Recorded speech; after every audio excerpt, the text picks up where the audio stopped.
of Science and Technology, New Delhi. He is expert and LPC member of IGNOU. RC Cochin.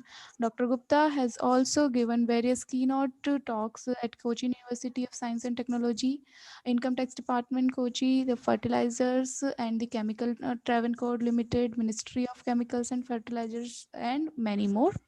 He has vast experience of teaching, research, distance educator, as well as administration.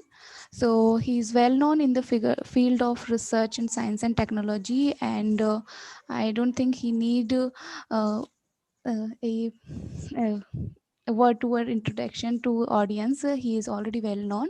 He has published more than 50 research papers and articles in the international journals of international repute, and I would like to invite Dr. Alok Kumar Gupta to talk on the role of education post new education policy NEP, which all of us are working towards, which will be coming into effect from this session onwards. So, with this, I would like to hand over this stage to Dr. Alok Kumar Gupta and enlighten us about the role of education. Thank you, Dr. Tina. Am I audible? Yes, yes, sir, you are audible. Okay. First of all, I would like thanks from core of my heart to especially organizer and especially to Dr. Minal, who invited me in this 5-day FDP Faculty Development Program organized by Sarda University, in which the eminent scholar and student and teachers will take participate, and definitely they will enhance their education. We are well aware that Vidya Dhanam Sarvadhanam Pradhanam. Without education, no country, no nation, no any society will be more aware about nature as well as human being. So we can say that education is more important rather than other things.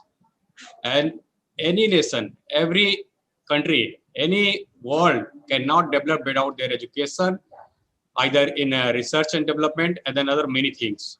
If you remember, we always claim our ancient India was Vishwaguru. Why we claim Vishwaguru? Because we know we are very much powerful in our education system. Either if you recall our Nalanda and Takshila Vishwavidyalaya and other many Gurukuls and many Gurukul Parampara system, you can recall. We are always claiming we are Vishwaguru. And now we are trying to become the same position across the globe. So how this is possible? Only due to possible through education. And we know education is the one way by which we can earn anything, either money, either wealth, either health, or anything. Because this is the main key thing in our life. So if you permit me, then can I might share my PPT? I want to say something about new education policy. What is the need of new education policy and how it may be implemented in the next coming future year, and what is the target of our government. So I am going to try to share my PPT that will be enable and that will be more helpful to understand the things. Wait.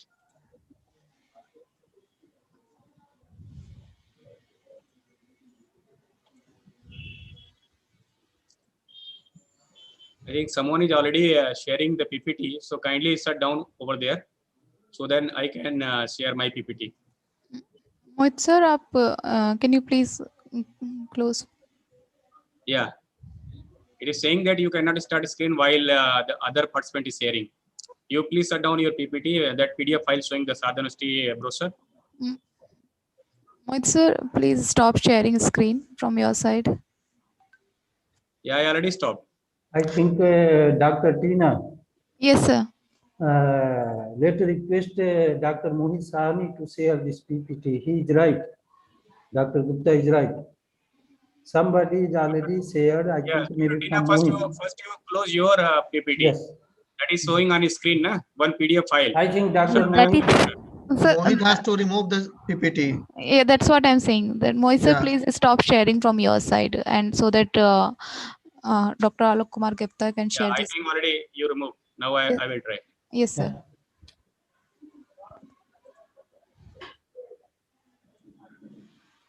Yes, sir. It's visible.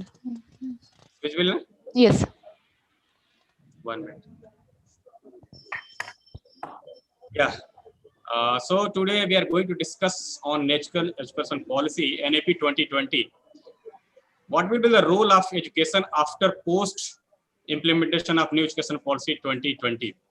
We all know, what is the national education policy? The policy which depict about the education of entire country, that will promote the education amongst entire Indian citizen, and that will cover from elementary education to the higher education, topmost education. Either we may live in rural area, either may be urban area. So that education system which covers entire country across the globe and which gain highest role in the society, that all will be covered by the national education policy. And if you recall, why this education policy system and when this education policy system came existence in the India after British period, if you recall, we don't have our national education system. We all knows we are going through the only Lord Macaulay system. But government of India think about that. There should be our education system, because we know our local environment, our local need, our local language, our local culture, our local art, our local values. All things we know by heart, Indians only. So there should be our national education policy. There should be our national education system, either in secondary level, either in higher education level, either in primary level. So in 1948, Education Commission was established, and then secondary education is the backbone of the education, because from that secondary education, only the higher education can grown up. So this also came into existence in 1952 to 53. And first Education Commission was established under the noble leadership of Dr. D.S. Kothari, which is a well-known figure, you all must know, in 1964 to 1960. So the first education policy came in 68, and after then 42nd constitutional amendment, the second national education policy could not be implemented in 1976, but yes, it's complemented in 1986. So from that period, if you recall, then in 1986, we could not implemented the new scenario, new things, what should be already developed in our education system, that could not be incorporated in our national education policy. So after waiting approx 35 years, the new education policy under the noble guidance and under noble leadership, Dr. K. Kasturirangan committee, which reported on 2019, the new education policy, which named as NAP 2020, came into existence. And what is the basically vision of this national education policy?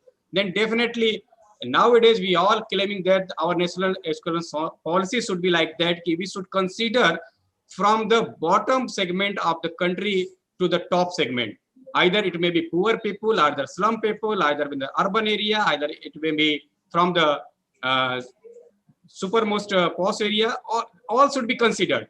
Means we have to consider not as a sympathy, but it should be as a empathy. We have to place that particular person, what is his desiredness, what is his need, that should be emphasized, not sympathize. Sympathize, we know, yes, this fellow is needing this much and that fellow needing this. No, we should be empathize.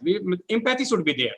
And this education policy also will respect the constitutional value, bonding of one's love with their country, because our nowadays our children's, they doesn't know the cultural geography, our traditional geography, and our other things. What is our affection with country should be there, that should be also incorporated. This is also our national vision.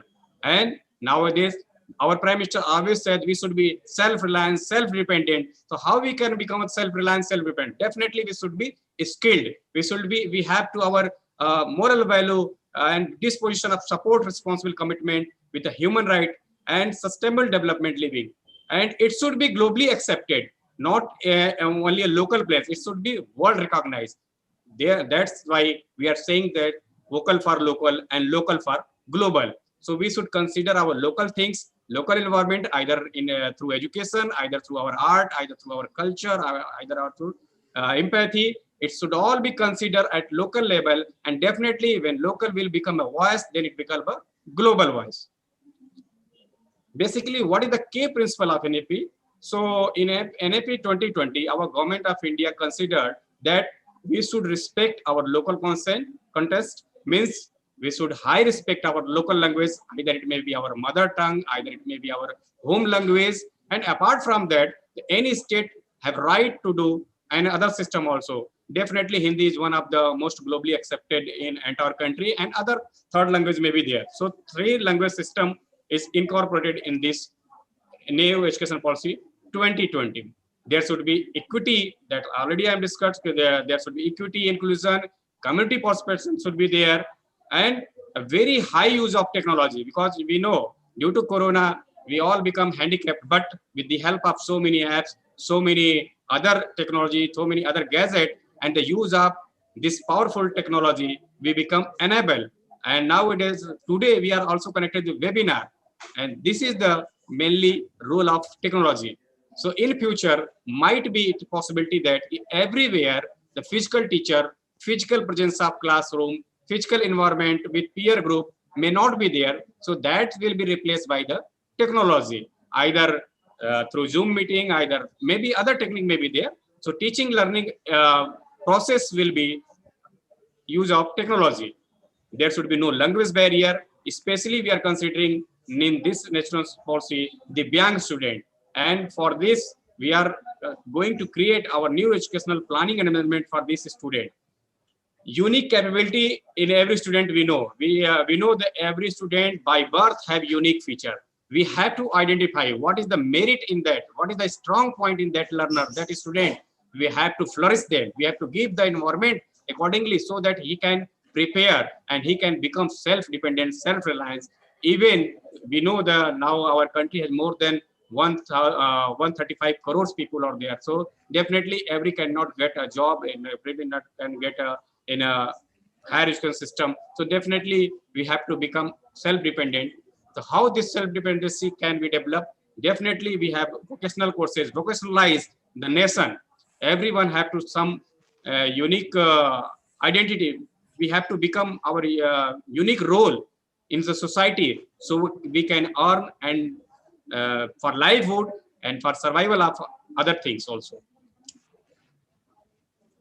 So now we are going to discuss about the education system after NAP 2020, from elementary education to the higher education institution, higher education system also.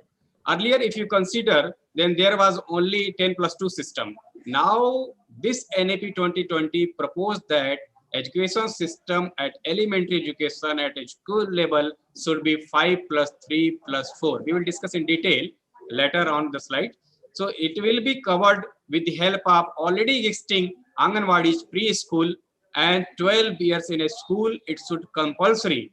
Means earlier we are not considering about the age of 3 to 6 years, because for entry of class 1 level, only minimum 5 or 6 years is mandatory for any school system.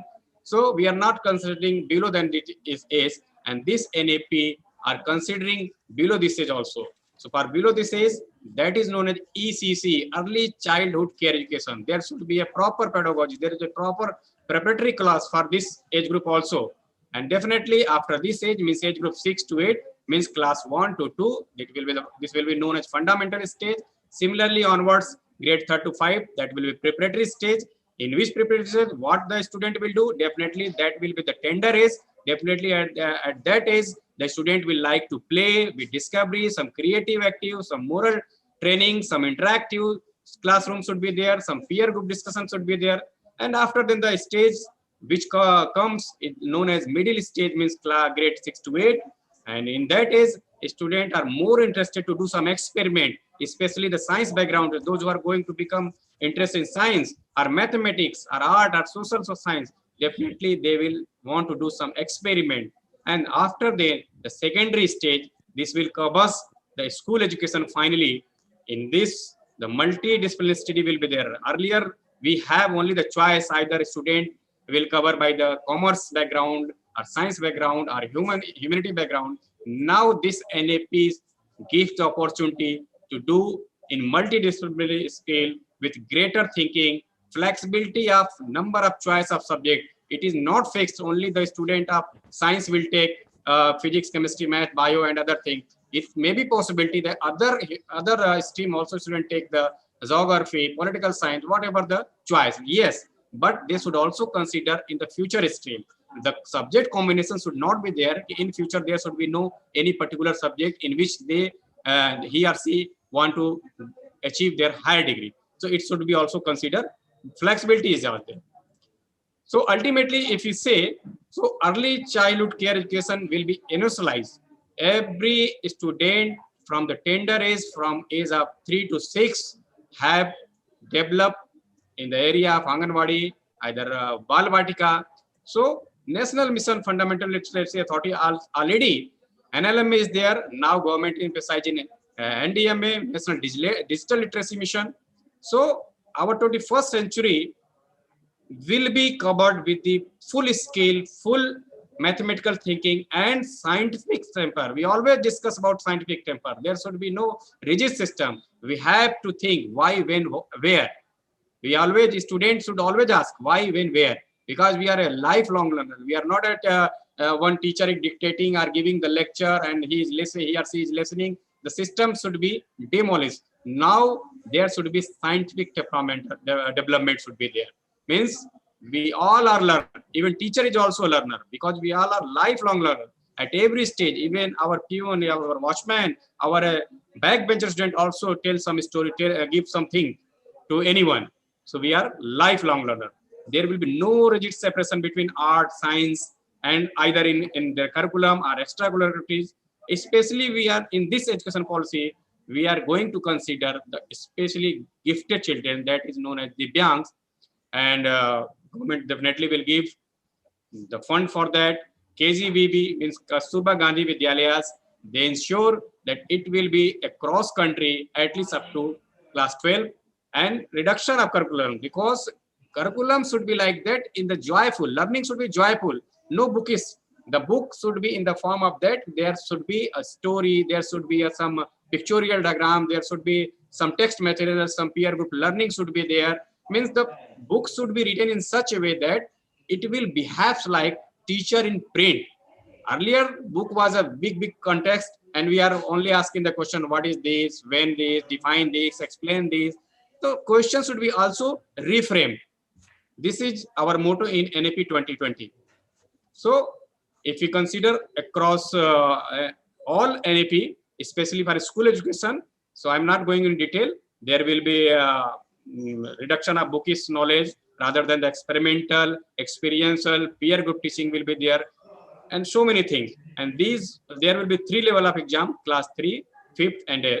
This will be the assessment, not board examination. Board examination will be conducted at only 12th level.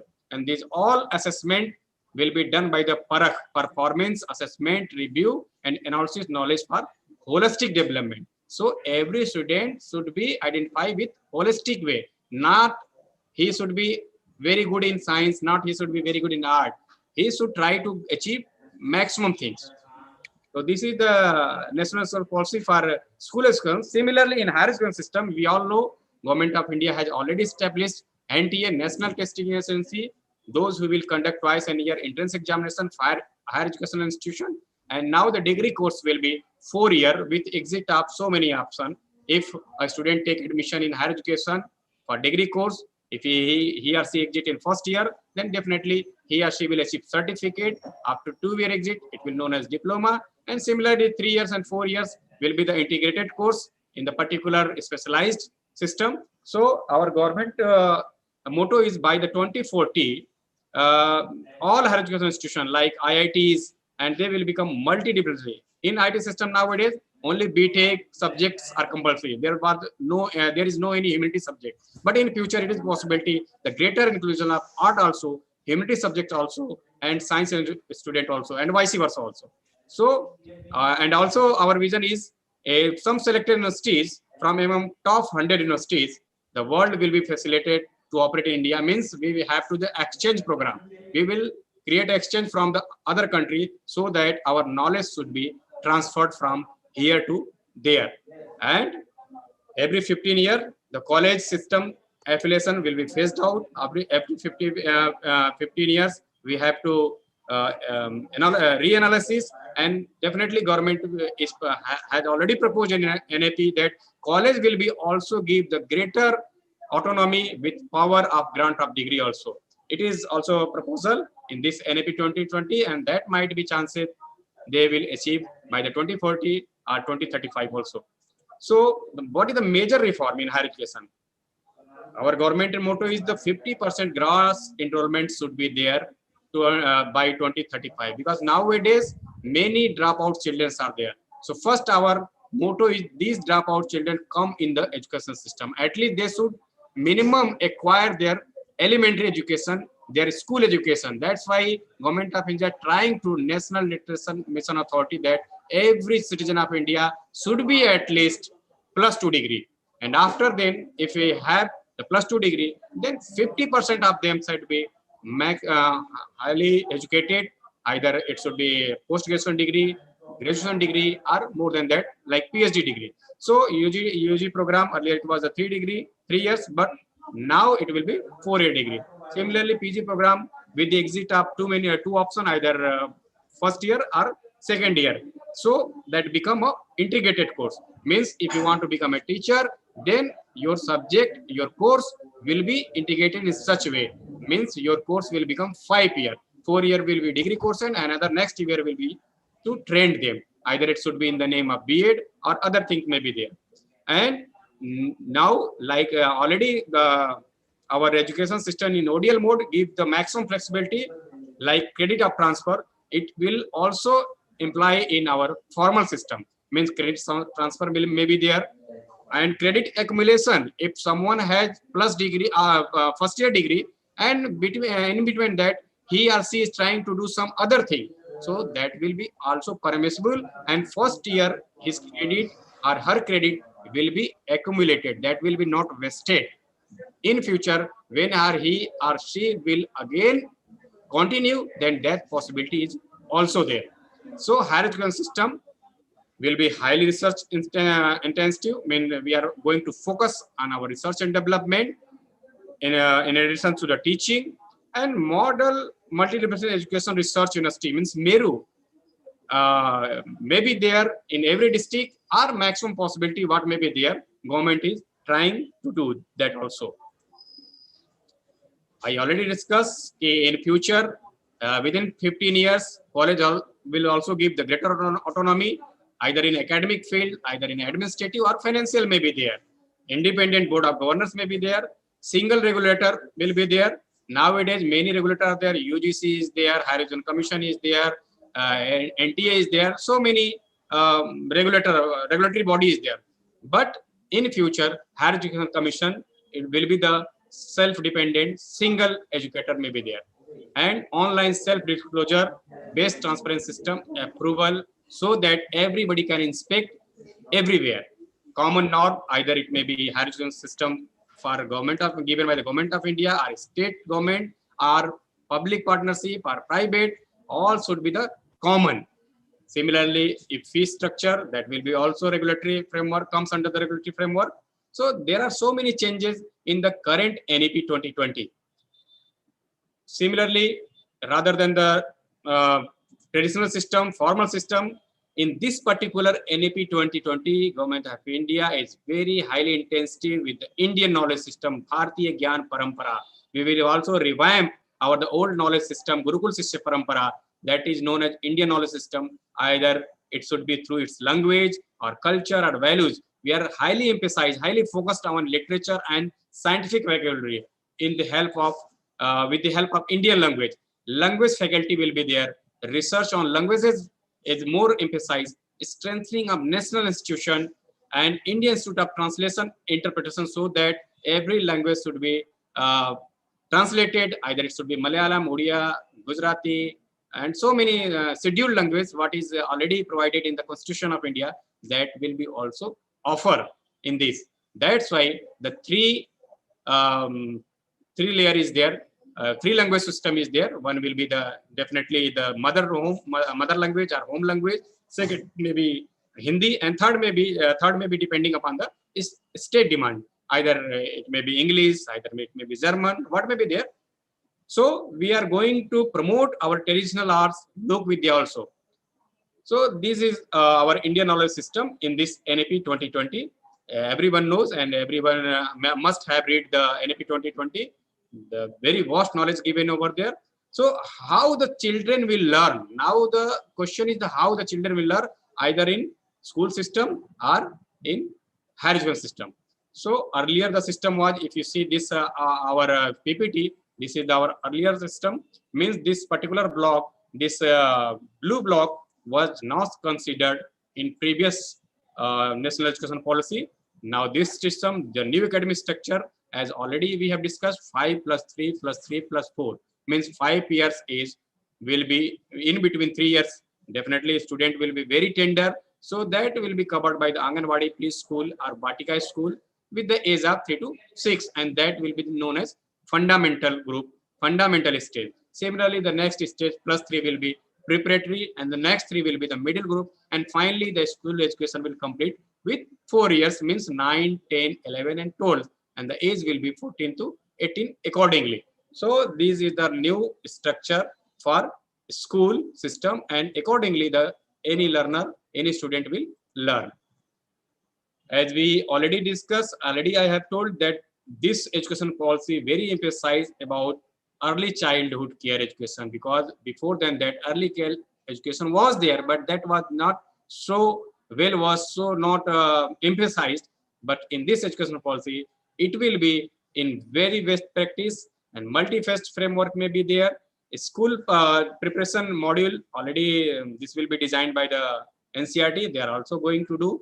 And by this educational system, our focus is to develop in child curiosity, logical thinking, problem thinking, ethics, art, craft, and music, because every child has got gifted. So if you recall, if you see in your society, then someone may be good singer, someone may be good craft, someone have good music, someone may be a good leader. So that should also be identified and give the environment so that they can flourish. So all this will be considered in the NAP 2020. Accordingly, what will the curriculum? So definitely curriculum should be reduced, and only the core essential, which subject, and that subject should be reduced with the core essential. It should be incorporated with critical thinking, means focused on the critical thinking, inquiry, discovery, discussion, analysis, based teaching, learning method for holistic education, because no one can become complete with entire development. Only one directional development definitely will be harmful. So holistic development, holistic card should be there. Interactive classes are more promoted. Experimental learning. By the way, we also are science students, so we know the science by learning with experiment, with joy is always promoted. So the final, our pedagogy for this transforming of teaching learning process will be with the help of experimental learning. We will more focus, we will more emphasize for experiment, inquiry, discovery, and other things also. Integrated pedagogy should be there. We have to use more ICT, more technology, so that our education, our teaching, learning should be more interactive, efficient, and effective.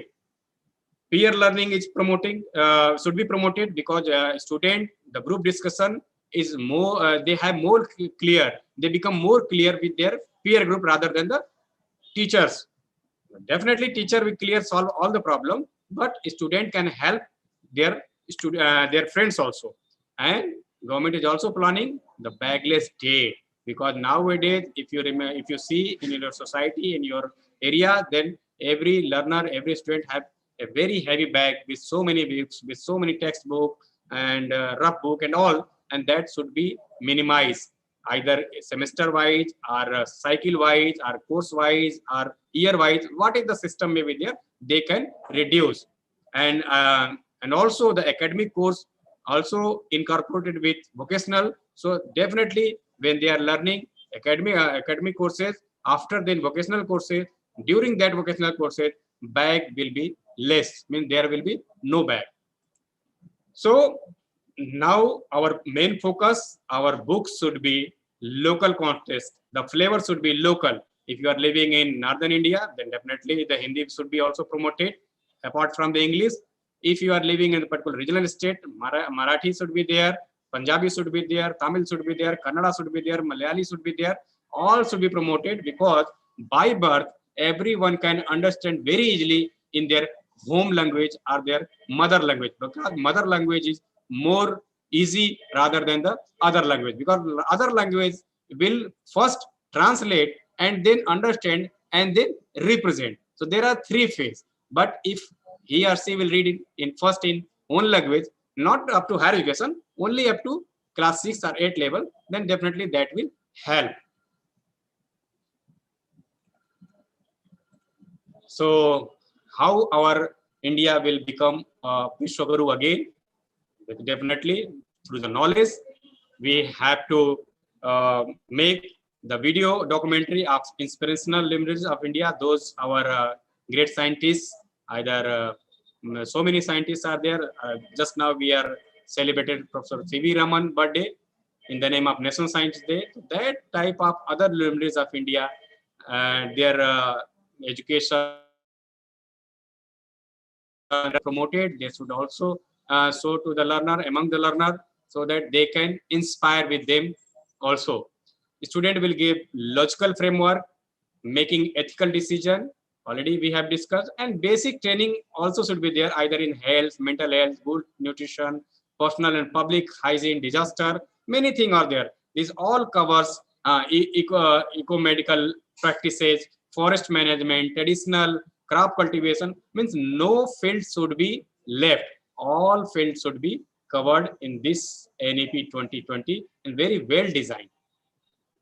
Definitely everyone is thinking how the examination system, already we have discussed, there will be only class 3, 5, 8 track system will be there, and after then the board examination will be only in the plus 2. But in higher education system, the education system, that examination system will be continue. Similarly in 9 to 12 grade, only the assessment will be there, and teacher will be prepared that for transformation and assessment system for every academic session. Guideline and all things will be prepared by the their hosting agency like NCRT. If state is there, then SCRT will be there. Board of assessment will be there, and already government had designed Parak. So these are NAP proposal, and this will be implemented in this particular. And definitely after school, the teachers is also required.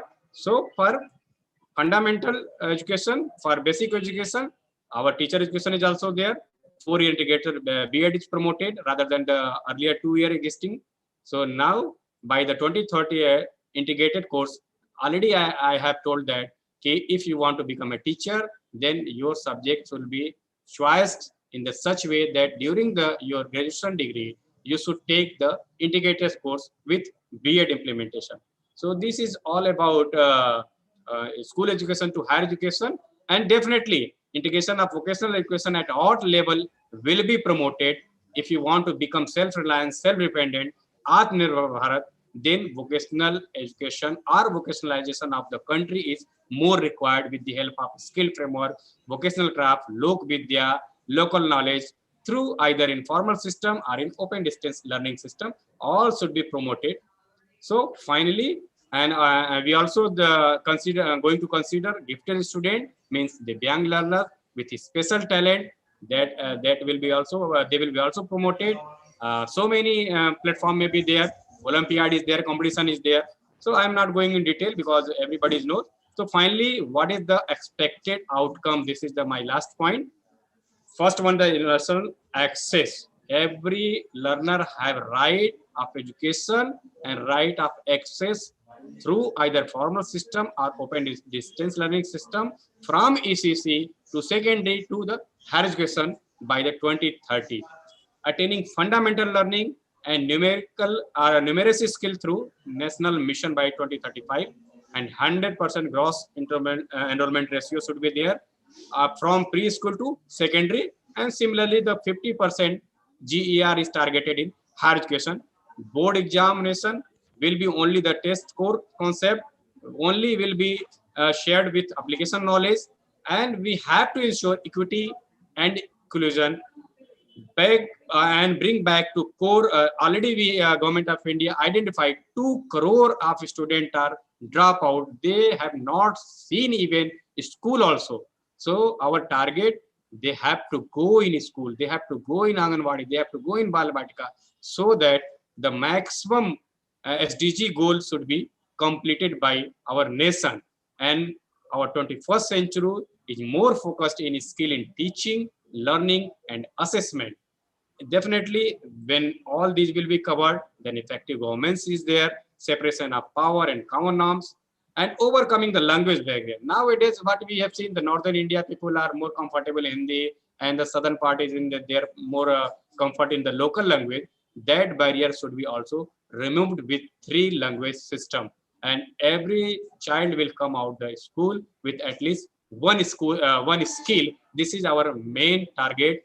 When a student or when a learner, either from school education or from higher education, they come out from their complete their education, they should be empowered with at least one skill, so that if he or she is not capable enough to get a job or get a good livelihood, they can do something at their own level, become self-reliant, become self-dependent. This is all about the national education policy.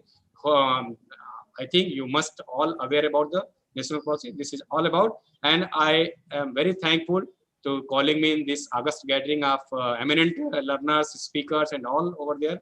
And my best wishes for the grand success of these 5 days FDP program. I especially thank to Dr. Minal who invited me in this particular faculty development program. Thank you. Jai Hind, Jai Bharat.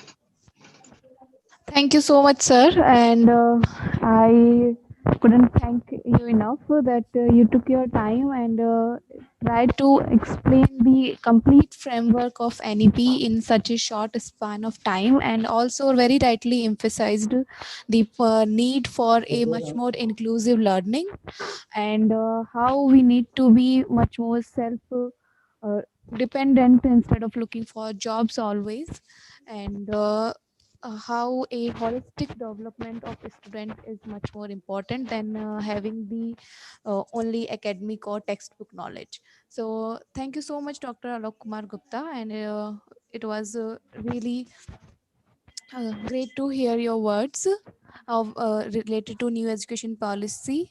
And next we have Professor Aram Hera, who is a Emirates professor in the School of Engineering and Technology with us today.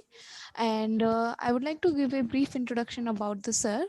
So Professor Aram Hera holds PhD degree in physics from University of Delhi, and he has also superannuated from University of Delhi in 2010, and then he joined as the Emeritus professor at the Sharda University. Sir was engaged in teaching, research, and administration, and many other responsibilities. Professor R.M. Mehra has been a postdoctoral fellow of JSPS Society, Japan. He has supervised 42 PhD research scholars, and he is also reviewer of many international journals such as Applied Physics Letters, Journal of Applied Physics, Journal of Non-Crystalline Solids, Thin Solid Films, Journal of Applied Polymer Science, Solar Energy Materials and Solar Cell, Applied Surface Science, Polymer Engineering Science, and many more. Professor R.M. Mehra has executed more than 17 research projects which were sponsored by the various national agencies including DRDO, UGC, DST, CSR, MNRI, and IUSC. And also some of the projects were funded by international agencies including NSF, JSPS, and USA.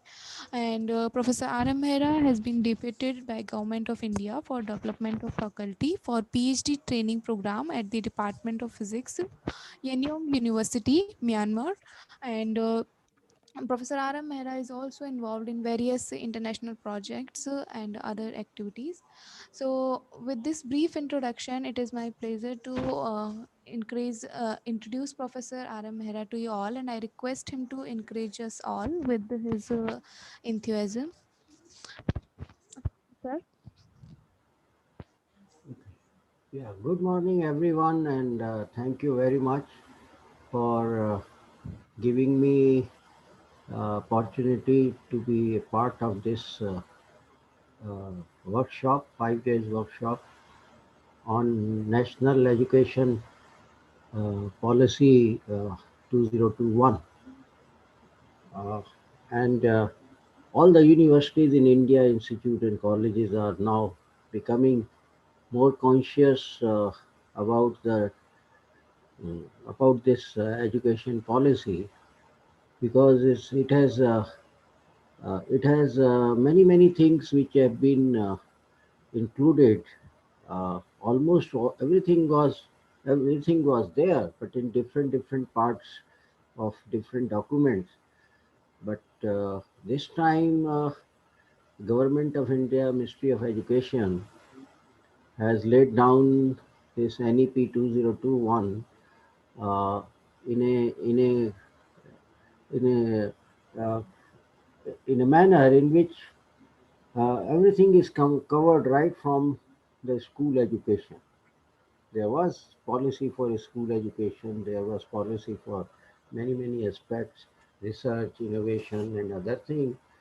Uh, but this has become a very complete document, and all our duty as teachers, as management, all stakeholders in a particular institute, university, college, has to be aware first of all, and knowing the implementation that it is going to take time.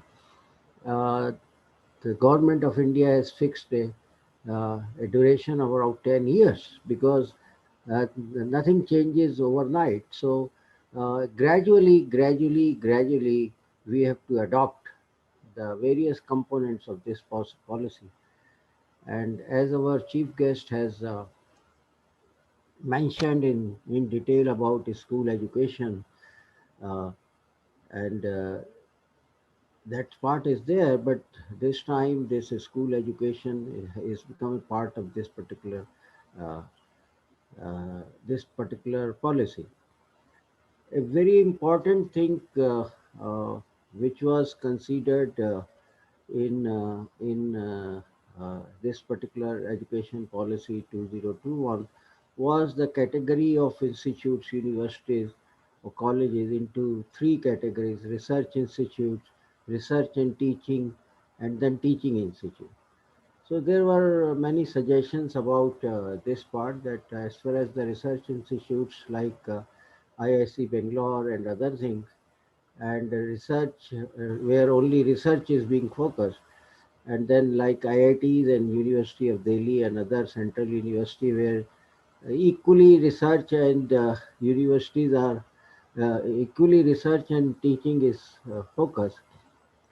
And this is true that there exist colleges where only teaching is there, but I don't think that there should be any category like it's not only my opinion, it is a part of discussion, that any college, any institute, any university which today is only teaching, but they are all so conscious they will involve methodology to include the research component.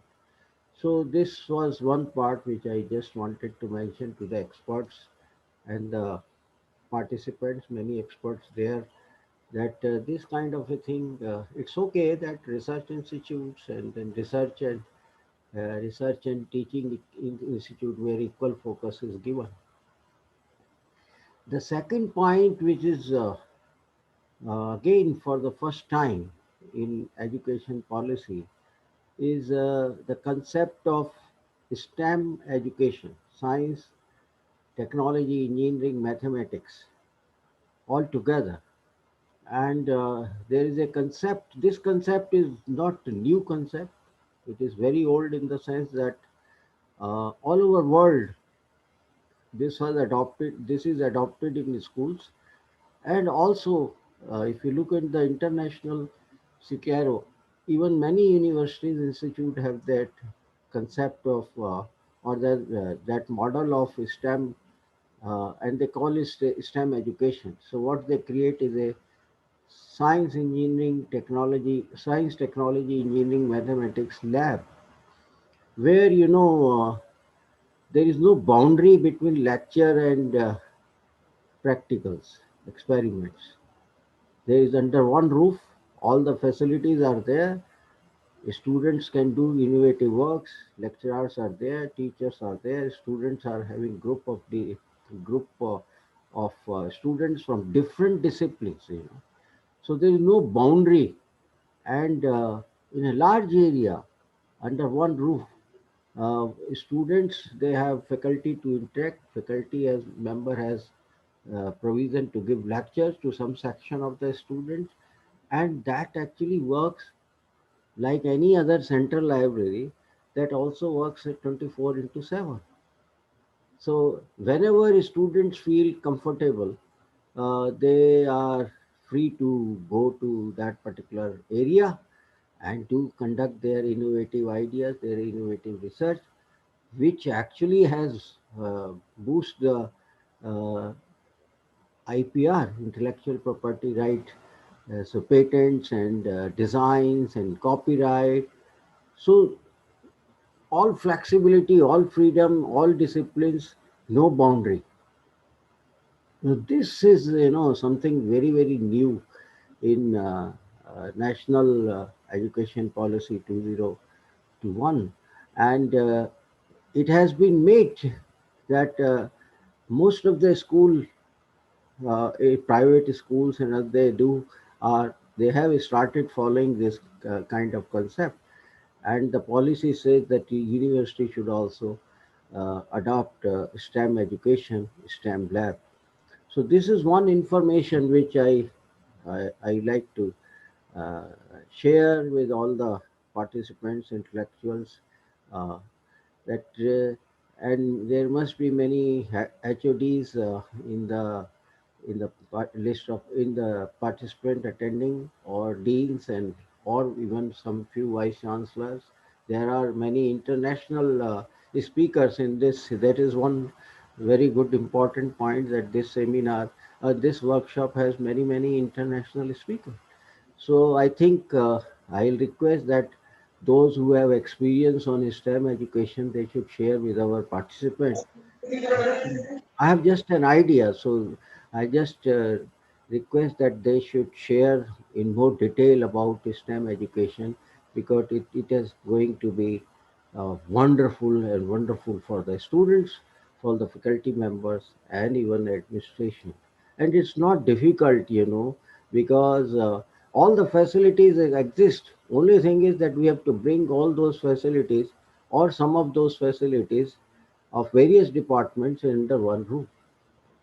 So, with this, I congratulate the organizers, and I hope and wish that this will be a grand success of this particular 5 days workshop. Thank you very much. Thank you very much.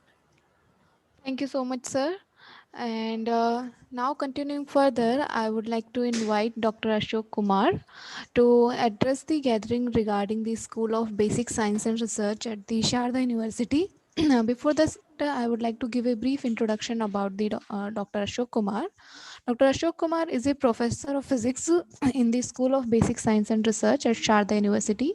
Dr. Ashok Kumar has obtained his PhD degree in solar and space physics from and in John Hopkins University, Maryland, USA, and he has completed integrated MSc from IIT Kanpur. Dr. Ashok Kumar has research experience at the Stanford University, California, in microfluidics, and at Massachusetts General Hospital and Harvard Medical School, Boston, USA, in the medical imaging and image processing. Dr. Ashok Kumar has also industrial experience by his side in biomedical instrumentation, and he is also a member of scientific team of the Solar Flare Genesis Telescope and Magnetograph Project at Applied Physics Laboratory, John Hopkins University, USA, and for the same project he has spent 1.5 months in Antarctica, and he was also awarded the US National Science Foundation's Antarctica Service Medal of the USA. And with this, I would like to hand over the stage to Dr. Ashok Kumar and address the gathering regarding the School of Basic Science and Research at the Sharda University. Sir, please. Thank you very much, Dr. Tina. I hope all can hear me. Am I audible? Yes, sir. Okay. Thank you very much. My greetings to the chief guest, Dr. Alok Kumar Gupta, to all the distinguished participants, Sharda University colleagues, and students. History of the human development has been closely tied up with the history of materials, For example, we have historical ages like Stone Age, Bronze Age, Iron Age, etc., that are named after materials. Along with the materials, a concomitant development of devices that can utilize these materials efficiently goes. Currently, a lot of work is happening in India on the science of materials, but the translation to devices has been lacking. Even when some prototypes are developed, they rarely come to market as a finished product. I hope and expect that this workshop, come FDP, will help us rectify this lacuna and emphasize development of devices that can be taken to the logical end and come to production stage. The chief guest, Dr. Alok Kumar Gupta, gave a very informative intro to the NEP 2020, which emphasizes innovative hands-on learning with a multidisciplinary perspective. Sharda University, with its 14 schools and numerous departments, is fully aware, capable, and prepared to deliver on the goals of NEP 2020. Sharda University has set up several centers of excellence, including one on material science. The School of Basic Sciences and Research and Physics Department are playing a leadership role in trying to bring the research on materials and devices to its logical end, with emphasis on developing devices that can go all the way to the industrial production stage. So since the time has already, we have already run over time, so I will just stop here, and I'll really like to welcome and greet all the participants here, and I hope we all of us have a very fruitful and productive workshop come FDP. Thank you. Thank you, sir. And now I would like to invite Dr. Meenal Gupta, who is the convener of this program and also assistant professor in the Department of Physics at the Sharda University, to brief the audience regarding the program details and the brief introduction about the program, so that we can start the program as soon as possible. Ma'am? Thank you, Dr. Kumar. Am I audible? Yes, you are audible, but your voice, there is an echo. Maybe you Okay. can. Now I think it is okay. Yes, ma'am, it's better now. Good. Okay. So as we are short of time, so let me just thank that good morning to all the dignitaries, participants, speakers, and chief guests of today's inaugural program of this workshop come FDP. And I welcome all the participants from different part of country. I am privileged to host this 1 week workshop come FDP on quality engineering and technological advances on materials and devices. I hope you will all enjoy it and you will gather knowledge from our distinguished and learned speakers. I welcome all the expert speakers from different parts of the world and from great institutions who will enlighten us with their knowledge. So thank you all for being with us. As we are short of time, so I'm just speaking this only. And now over to Dr. Tina. Yeah, thank you, ma'am. And now I would like to invite Head of Department at Physics, SBSR, to give a vote of thanks to all the speakers who have spared their time and addressed the gathering and shared their word of wisdom with us. HOD sir, please.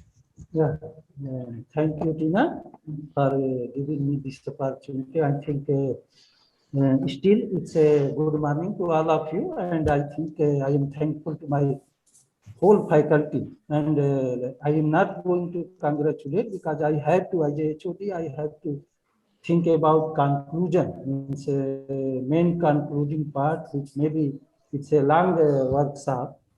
It's a 1 week, and we have already arranged such a nice way that we will certainly believe that all of my formal students, my colleagues, my higher authority will join this gathering.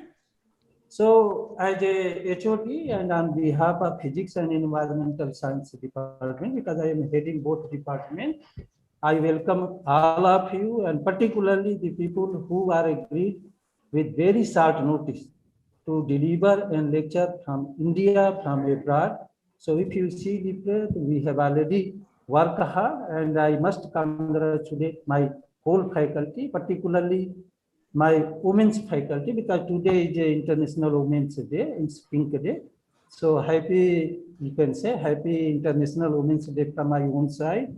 And for student, I would just like to say only one line, that we are trying with this banner of FDPR workshop to give you little bit glimpse about material science, particularly on materials, cutting edge materials, because we all know.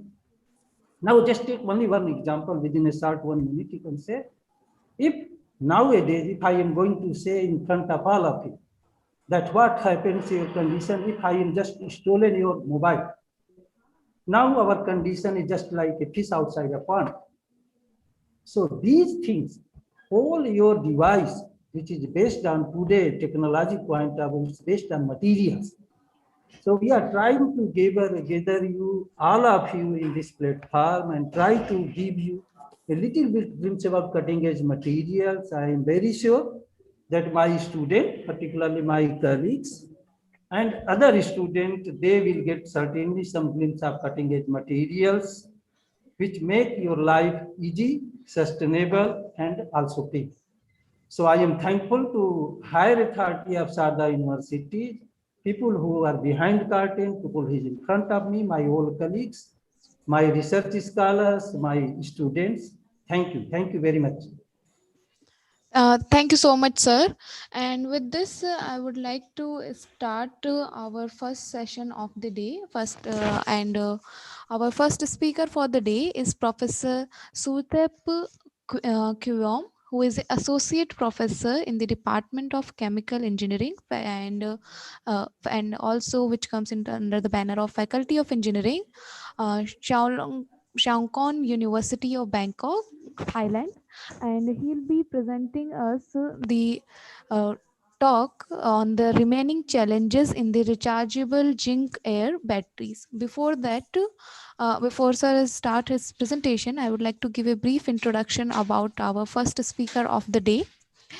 So uh, Professor Suthep Querwam. He is, as I already told, is associate professor right now, and his research interest include process simulation and optimization, model predictive control, zinc air batteries, and zinc ion batteries. Other than that, he's also a editorial member of different societies as Frontiers in Energy Research, PLOS One, and International Journal of Electroactive Materials. He has many publications by his side, and other than that, he has also delivered many invited talks in as such as challenging issues in the aluminium air and the zinc air dual electrolyte flow batteries, zinc air flow batteries as promising energy storage, and many other talks. He has also uh, uh, has handled many research projects with him. And now, since we are running short of time, I would like to invite our first speaker of the day to start his presentation. Sir, please. Wow, good afternoon, everyone. And thank you, Dr. Minal, and everyone for inviting me. Can you hear me Yes. clearly? Yeah? Yes. Okay, all right. So I should share my slide first. Just say it is with Okay, so I'm Suthep Kiwam from Chulalongkorn University, and my talk is on the remaining challenge in rechargeable zinc air batteries. Well, I belong to Department of Chemical Engineering, Chulalongkorn University, Thailand. Okay, and this is my email. Of course, I can be reached by email if you want. And well, I should start my talk with geographical issue first. Well, on the bottom right is Bangkok, the city where my university located in. And well, on the top left, your university, Chada University there. Okay, so this is picture of my university, Chulalongkorn University. Well, let me introduce my university by using video clip, a short video clip. Just one moment.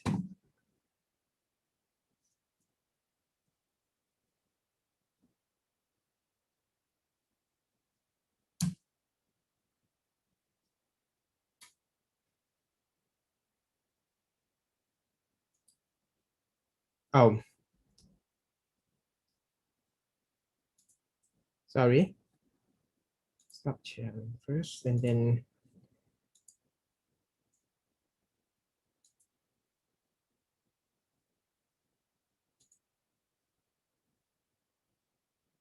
Oh, sorry. This version cannot, well, cannot share the video, but it's all right. Yeah, we can, well, experience the beauty of my university during the at dusk. Well, of course, at dusk,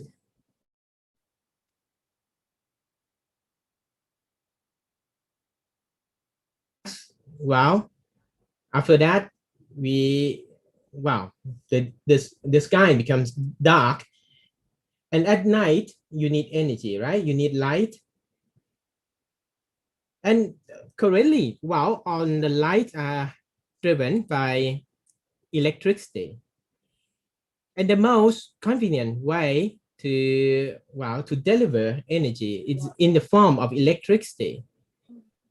Okay, because electricity can be easily converted to into any other energy form, right? And can be used safely, efficiently, transport over long distance.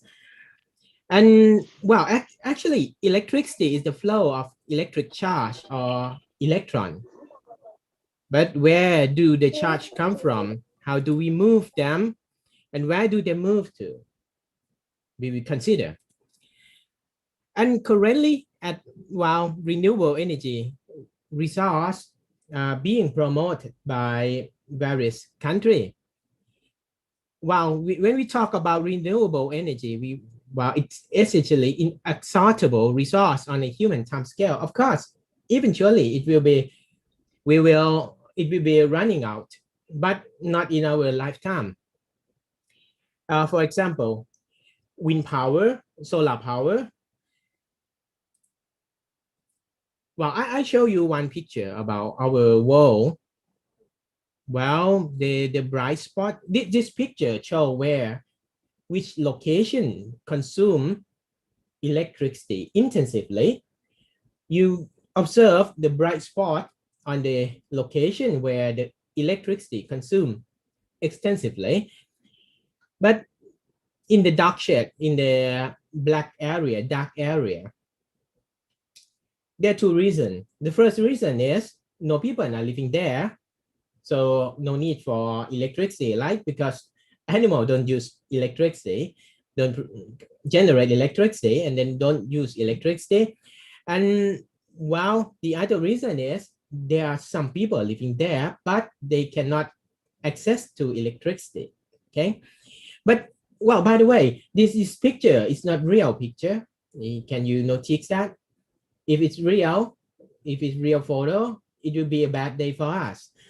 Actually, in reality, well, there are some area that has sunlight, right, during the day, and some area which during the night. So while you can produce electricity using solar PV, because currently solar PV is really cheap, right? But unfortunately, you can only generate electricity during the day when you have sunlight. But while you need electricity to during the night also, right? So no choice, you have to store it. And electricity has some unique feature. Once you create it, once you generate electricity, you have to consume it immediately. If you don't consume it, well, it will be gone forever. So, well, of course, if the country is large enough, you can generate electricity when that location has sunlight, right? And then transmit electricity to the other part of the other area that needs energy, need electricity. But our country is not that large, okay? And moreover, power grid is not designed for that purpose. Power grid is designed for transmitting the electricity. You can think about the supply chain of electricity without inventory, without energy storage. Okay, so if we treat electricity like food supply chain, well, you produce food, you have to eat it, consume it immediately. If not, it will be rotten. But lucky enough, we have refrigerator to keep it, right? To store it. So, but in case of electricity, you need energy storage system. Wow, so to generate electricity and effectively utilize it, affordable energy storage is critical. Okay, so well, the most cheapest way, or the most, what's it, the well, if you have two reservoirs, you can store electricity using this way. It's a pump hydro system. You have two reservoirs with different level, right?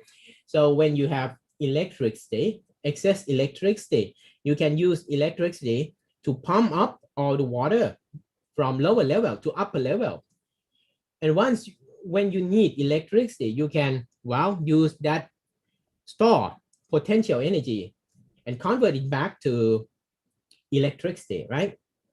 So this is the low cost system. It's the most cheapest way to store electricity. Okay, and it has very huge capacity. Okay, but it has a geographical constraint. You cannot build such a system in the middle of the city. Okay, and if you want to build it in the wood, in forest, you still have problem because it's consumed very large area, right? So you have to trade off. So it's better to have a device that store electricity using electrochemical. Okay, so well, the first battery invented by Professor Alessandro Volta, a very long time ago, 1827. Of course, he was Italian. Okay, well, he proved two things. The first thing is he proved that electricity can be made, can be generated by human, because before that time, well, people know that, well, what is electricity, but no one can produce electricity during that period. He was the first one. And the other thing that he proved that, well, university professor can be of any use. Okay, it's useful because during that time, for professor in university just taught the only theory, but nothing invented from university. So his battery, back to his battery first. The first battery made of, well, a layer of copper and zinc. Okay, and once he invented battery, well, those battery used by using such equipment, we learn a lot. Wow, we discover a lot of elements by using electricity. Well, so electricity, well, you need two reservoirs, right? To store electricity, you need high potential and lower potential state. Okay, for discharging, to generate electricity, just, well, allow electron to flow from high potential state to lower potential state.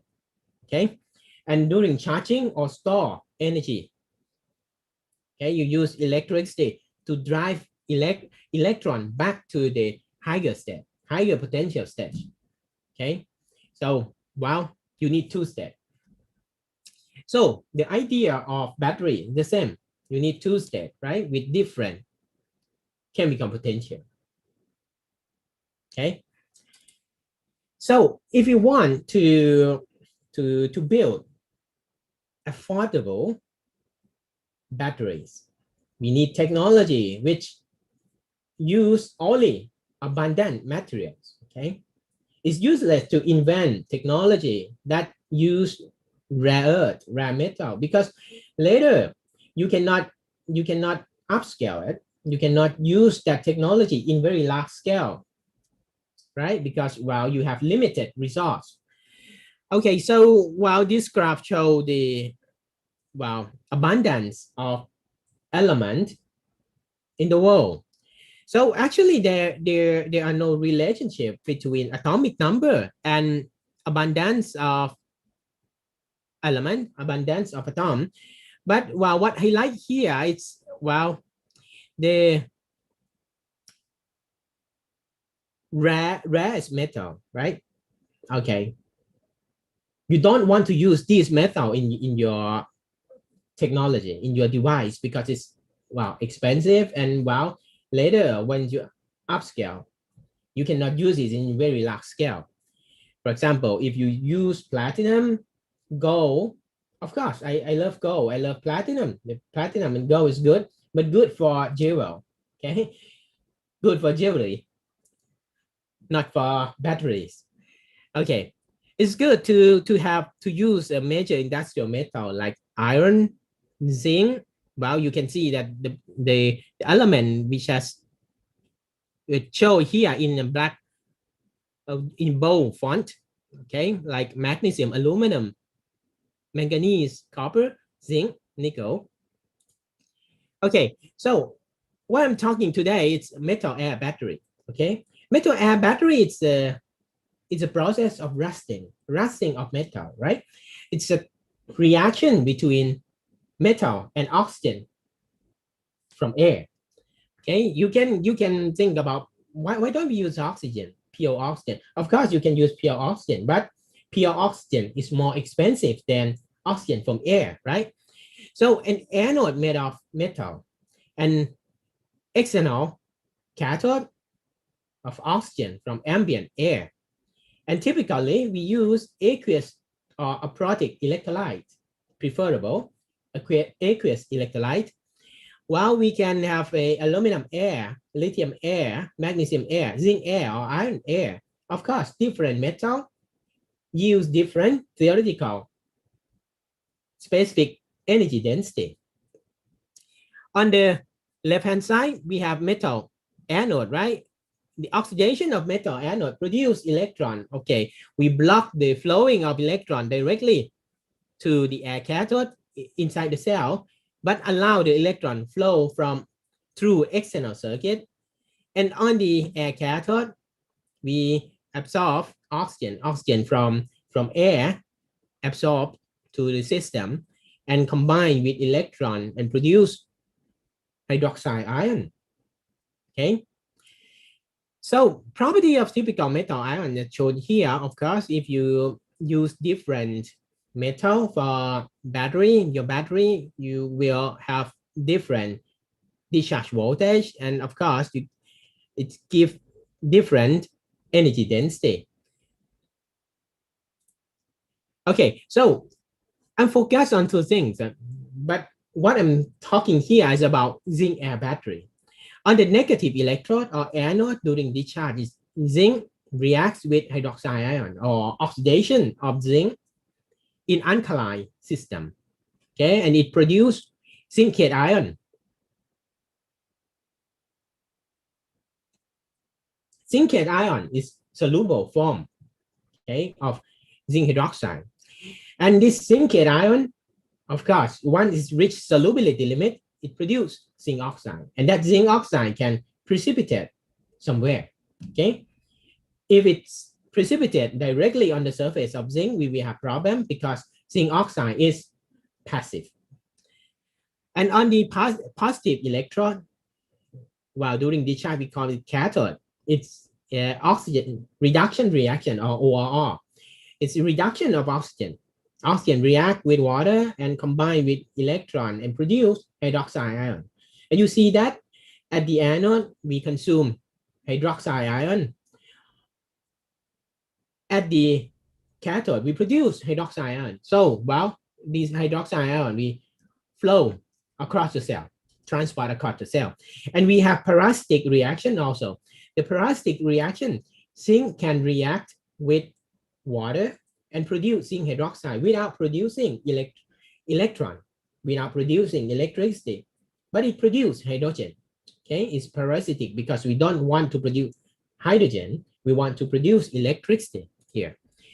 Okay, so the system activated when oxygen is absorbed, okay, to electrolyte through a membrane, and oxygen diffused directly into the battery electrolyte that catalytically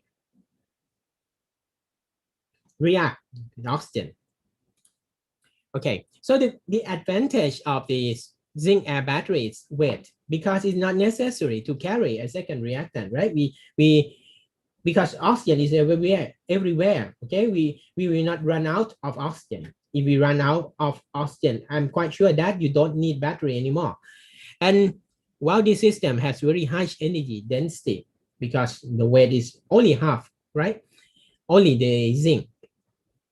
And while if we look at the energy density, it's competitive with lithium-ion battery, current lithium-ion technology. And we use inexpensive material. The characteristic of the discharging voltage is quite flat. We call it flat discharge voltage. And the most important thing is safety, because we use aqueous electrolyte, and that aqueous electrolyte cannot, well, will not explode anymore, right? And it's environmental benefit. So while we have component of zinc electrode, right? We have zinc electrode can be in various form. It can be zinc plate or solely like a suspended zinc particle in the electrolyte. And at the positive electrode during discharge, we need ORR catalyst, oxygen reduction reaction catalyst, because OR is quite sluggish. Well, to enhance the performance of the battery, you need catalyst. But for during charging, you need oxygen evolution reaction catalyst instead.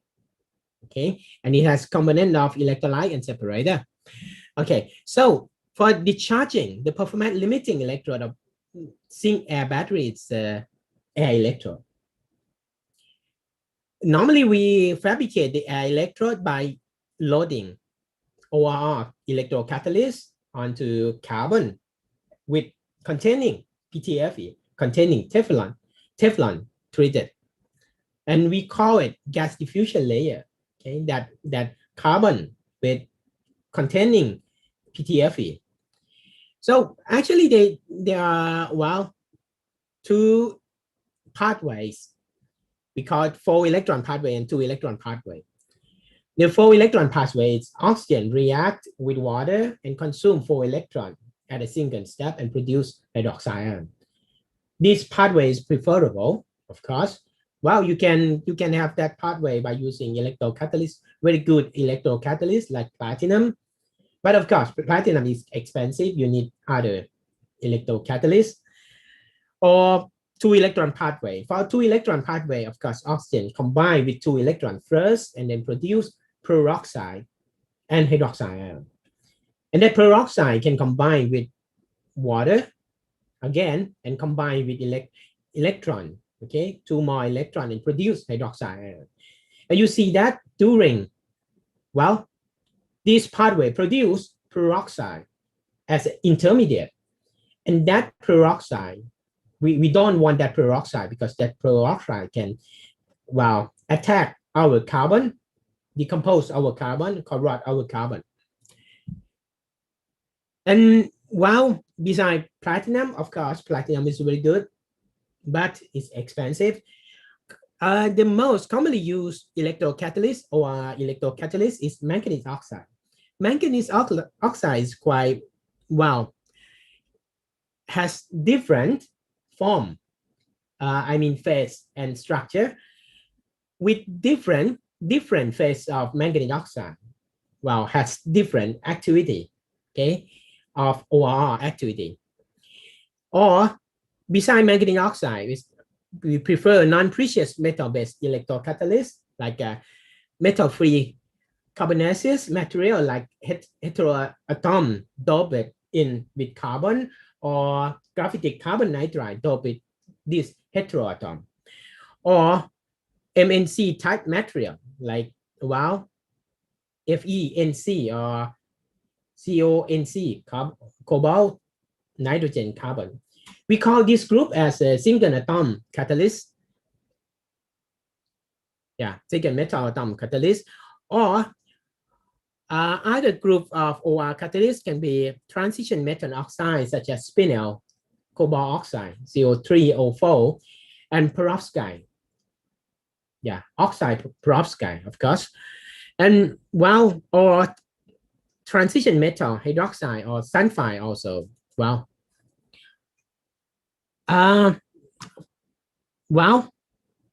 Previously I investigate different type of manganese oxide and also silver. Silver is much cheaper than platinum, but of course we want to reduce all the amount of metal required for the catalyst, right? In this work, we used reduced graphene oxide decorated with silver nanoparticle, right? We produce graphene oxide first, and we reduce silver nanoparticle.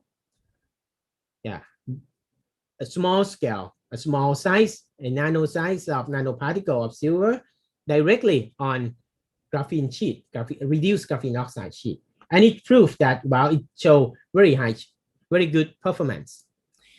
Or you can try lanthanum manganese oxide on carbon nanocomposite. This one also good, show good performance. Now the next thing is charging. For charging, you can people charge zinc air battery by using two methods. The first method is mechanically rechargeable.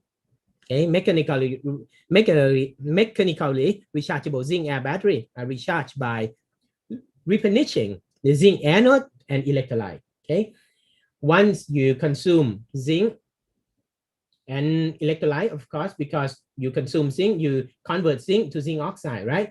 We drain all the zinc oxide on the discharge product out, and we fill up with electrolyte, fresh electrolyte, and zinc.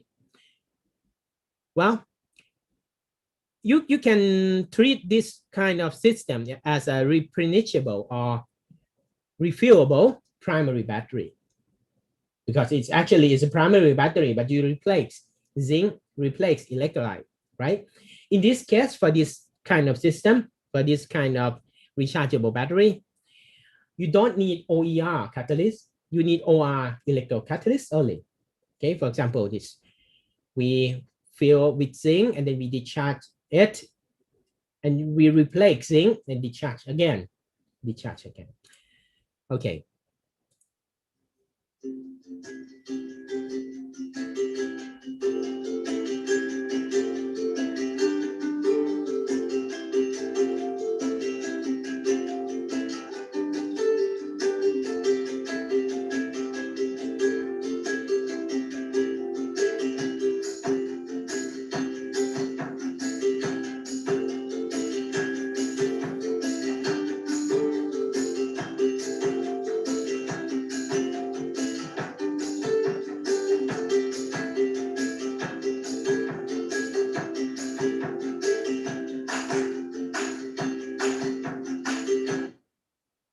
Okay, this is video of the refillable or mechanically rechargeable zinc air battery.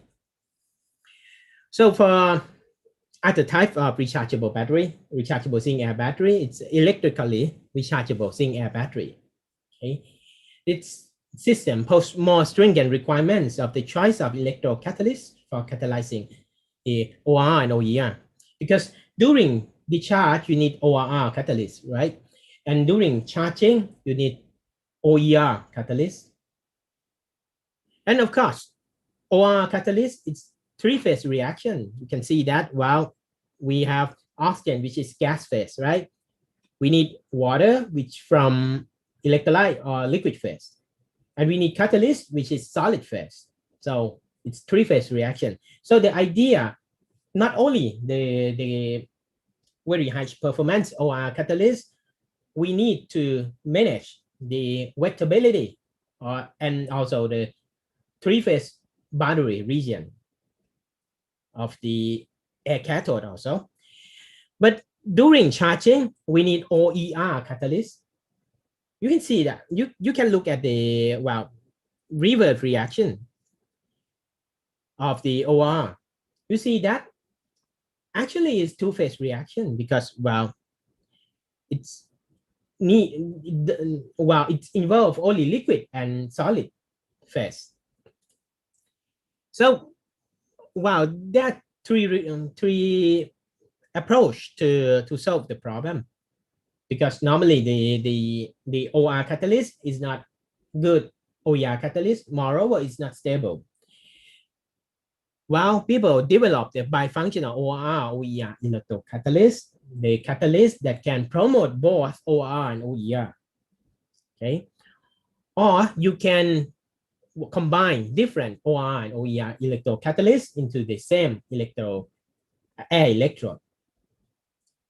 But of course, stability also a big issue, because most of the case,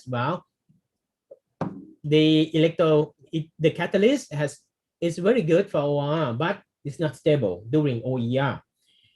Or you can use tri-electrode configuration cell. For tri-electrode configuration cell, we have two electrodes for the positive, and use a common negative electrode or zinc electrode. Okay, we have air electrode for charging and the other air electrode for discharging. Okay, so the problem is, for this system, zinc air battery, it has large OR and OER potential. That means the difference between the discharge voltage and charging voltage is too much. Okay, so it leads to very low round trip efficiency.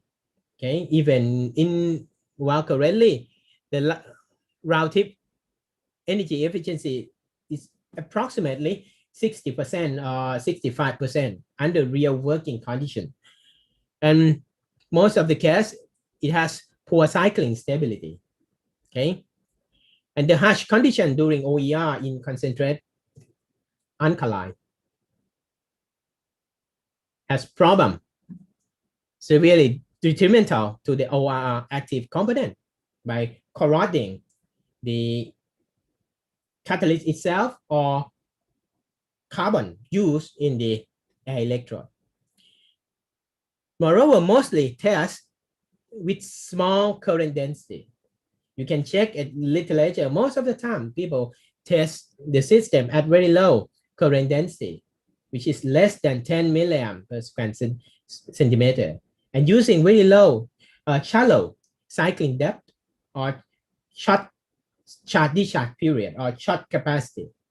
Okay, so I recommend that while we can think about cyclability or stability, to improve that, we need a self-supported air electrode in order to improve the stability of the system. Okay, we should get rid of carbon, because carbon can be easily corrode during the condition of OER, and we should test at higher current density for practical application at current density greater than 20 milliamp per square centimeter and greater capacity, let's say 1 hour period. Now we talk about zinc electrode. We should concern about parasitic reaction between zinc and the electrolyte, because as I mentioned before, zinc can react with water in the electrolyte directly and produce hydrogen without producing electricity. Okay, and other thing is non-uniform distribution of current density during charging, of course, at the electrode surface, and it's inevitably trigger electrode shape change and dendrite growth upon recharge. Okay, dendrite, it's the it's the most serious problem for zinc air battery. We can use high surface area zinc anode like nickel foam 3D structure of zinc foam. And we can use different forms of metallic zinc, such as particle fibers, sponge, and zinc electrode. We can solve the problem by using alloy of zinc with other metal like lead, cadmium, bismuth, tin, and indium also. Or we can modify with additive, like using silicate, surfactant, and polymer. Okay. And this problem can be solved using electrolyte additive also. So incorporation of alloying metal or additive increase the conductivity and improve the current distribution and promote the formation. Oh.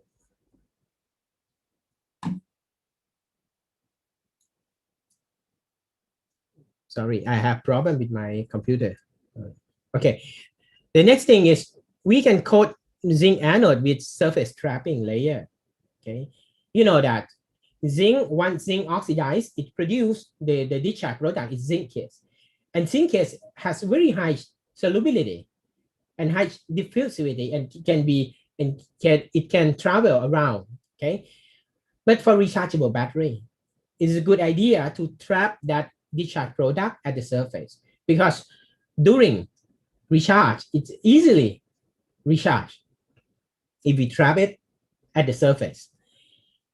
And the other idea to solve the problem can be done by wrapping zinc or zinc oxide within protective layer like graphene oxide, titanium nitride. And we can solve the problem by using electrolyte additive. Okay, this is the idea for by trapping the zinc here. Okay, or using polymer to coat the surface of zinc anode to disturb the mechanism of zinc deposition. And we can solve the problem of the dendrite growth. And this is the picture of the zinc sponge, which is the basic idea of 3D structure of zinc. And this kind of electrode has very high surface area. Of course, this idea can solve the problem of dendrite growth, but well, it leads to other problem of parasitic reaction because it has very high surface. So self-corrosion will be, well, very high. We can solve the problem, such a problem by using electrolyte additive, like using ethanol, sodium dodexyl sulfate, which is kind of surfactant, anionic surfactant, or non-ionic surfactant like pruronic. Or well, we can use dimethyl sulfoxide, which is sulfate group to protect the zinc surface, or using potassium persulfate, which contains the sulfate group. More detail can be looked at the link. In the case of potassium persulfate, potassium persulfate reacts with alkali electrolytes and produce sulfate radical. And this surface, well, sulfate radical plays important role in the mechanism of zinc oxidation. And we see that while the window potential, the electrochemical window in the electrolyte containing persulfate has persulfate can widen the electrochemical window. Okay, and it can improve the capacity, discharging capacity, and improve stability of zinc air battery, rechargeable zinc air battery. Okay, so let me conclude my talk today while I introduce a promising zinc air battery technology and what we need to develop, and also challenging issue we have for zinc air battery, rechargeable zinc air battery, concerning OR and OER catalyst, and also structure of the air electrode for durable rechargeable zinc air battery, and stable zinc electrode and electrolyte additive. Okay, that's all. Thank you very much. And if you have any question, I'm more than happy to entertain. Thank you so much, sir. And I would like to invite the audience to ask questions, and maybe you can post your questions on the chat box so that we can address all the questions one by one.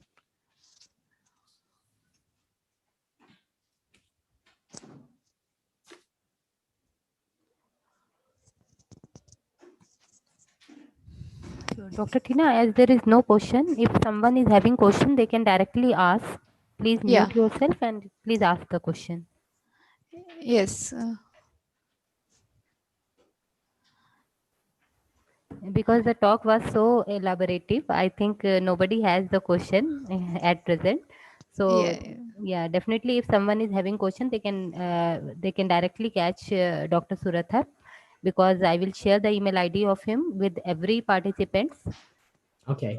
Yeah. My email is in the first page. It's on the Yes. first page. Yes, Okay. sir. I will share it with all the participants. So let me thank you for joining the session. Yeah, And you're for welcome. yes. Also, thank you very much. So over to Dr. Tina. Yeah. So with this, we reach to the end of our morning session of first day of our FDP. So, and as Dr. Meenal told, she will share the email ID of Professor Suthep with you, so that if you have any doubts, you can contact him directly. Also, in case of any you have any collaborative work idea or any other plans, you can also reach out to him. And with this, I announce the end of our morning session, and I would like to request you all to join us again at 3 p.m. today for our evening session of first day of our FTP. And I hope to see you all in the evening session at 3 p.m. sharp. And again, I extend my heartfelt welcome to everyone and thank you all for joining us today.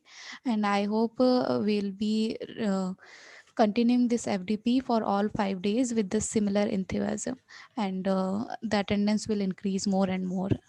Thank you so much.